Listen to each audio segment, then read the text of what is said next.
kathathu ngosuku bayathandaza base bajwayele noNkulunkulu. Kungako ngalo mhlaba emfaka emgodini wesizonyama safika lapho sathatha nawe baba nawe jwayelana noNkulunkulu ukuze izitha zakho nazo uma zifika kuwena ziphele amandla. Sendaweni indlela enzima indlela yabantu bakaNkulunkulu abagqoke izembatho ezinhle omunye inhliziyo zabo uzonde umuntu uzonde nethuna lakho ukuthula uma kube khona ephosbise ingane kaNkulunkulu ukuthula uma kube khona asizathi umuntu mayefanisa athi uma singakhishwa inhliziyo zethu sibeka phezu kwetafuleni imhlophe eyakho ungayibalekela ukuthula uma kube khona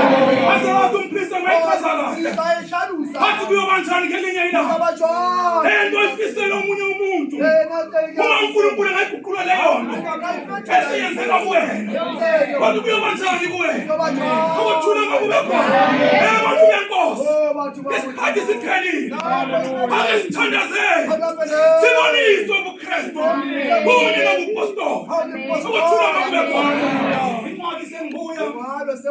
isingayishiyi into kaJehova uThixo ize ukuthula uma kube khona njengalokhu imisebenzi yethu ingafana abantu abathandazayo ukuthula uma kube khona. Angicela umthandazo abakithi bonke balamathwasa lawa angithwasise inhliziyo yami ukuthula uma kube khona. Angizotaphakamisa isandla thela lendlela yamacilongo indlela enzima kangaka abafundi sisebenza nabo beyibona bakufisela ukufa ukuthula uma kube khona. uNkulunkulu asifike njalo ngaphansi kwalesiphambano ukuthula uma kube khona abantu baphile ngathi ukuthula uma kube khona athi uNkulunkulu asivikele emakhanda ethu ngesipho esisithwele uNkulunkulu kababa masango elinye lamalanga sithi uNkulunkulu kababa nomama uNkulunkulu kaNkomiyahlaba uNkulunkulu kaGandaganda uNkulunkulu kaDawulidi uyathi kule ndawo lena kuze ungasihlathe nani nonke nifisele obuhle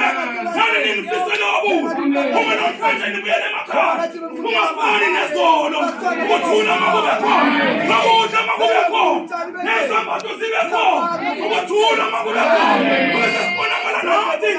kule inhliziyo zethu uma sinabantwana bakaNkulunkulu. Umthandazo uNkulunkulu angikhumbule akubonke okukhala ngakho alapho sisilwamo lakho njengalokhu ngingane yosisi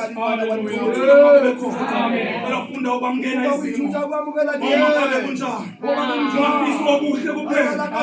noma ungalungile ngithi Nkosi kulungile ukuthula uma kube khona elokutshana esiphambanweni elokubeka umthandazo.